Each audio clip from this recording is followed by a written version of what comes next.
నాగర్ కర్నూలు జిల్లాలో రజక కుటుంబానికి చెందిన 2 నెలల పసికందు మృతికి కారణమైన వారిని కఠినంగా శిక్షించాలని చందుర్తి మండల రజక సంఘం ఆధ్వర్యంలో నిరసన వ్యక్తం చేశారు. ఈ సందర్భంగా రజక సంఘం నాయకులు మాట్లాడుతూ గుడిలోకి వెళ్లాలంటే రుసుము చెల్లించాలని, రజక కుటుంబంపై రెడ్డి సామాజిక వర్గానికి చెందిన అగ్రకులస్తులు విపరీతమైన పదజాలంతో దాడి చేయడాన్ని తీవ్రంగా ఖండిస్తున్నామన్నారు. పాప మృతికి కారణమైన వారిని కఠినంగా శిక్షించాలన్నారు. ఈ కార్యక్రమంలో రజక సంఘం మండల శాఖ అధ్యక్షులు సుద్దాల నరసయ్య, వనపర్తి సతీష్, లింగంపల్లి వెంకటి, శ్రీకాంత్, రాము, గంగరాజు తదితరులు పాల్గొన్నారు.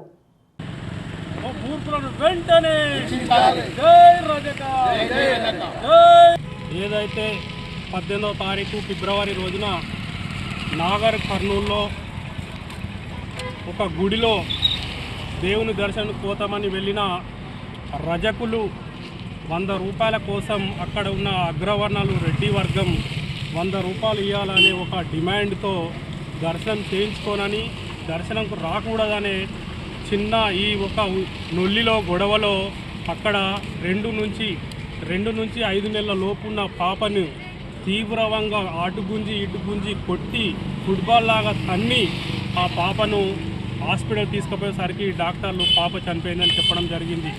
సో ఇది ఏదైతే ఈ రెడ్డి వర్గం ఉందో, ఏదైతే ఈ హేయమైన చర్య ఉందో, ఒక 2 సంవత్సరాల పాపను చంపడం అనేది మేము ఈ చందుర్తి మండలం రజక సంఘం తరఫున తీవ్రంగా ఖండిస్తున్నాం. సో దేవుడు ఎవరికైనా దేవుడే, మనమంతా హిందువులేమని చెప్పుకుంటూ పోతున్న ఈ తరుణంలో మరి ఈ రజకులు హిందువులు కాదా? ఈ రజకులు హిందూ దేవులకు మొక్కకూడదా? ఏదైతే 100 రూపాయల కోసం ఇక్కడ గుడి కట్టుకున్నాం, మనం దేవుని దగ్గరకు వచ్చినప్పుడు ఖచ్చితంగా మనం డబ్బులు చెల్లించాల్సిన అవసరం ఉందా?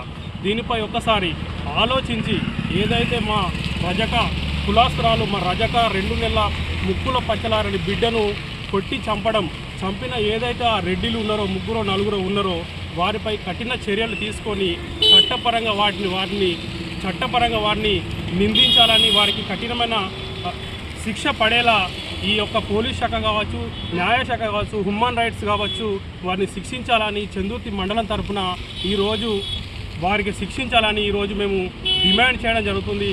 వారిని తీవ్రంగా మేము ఖండించడం జరుగుతుంది.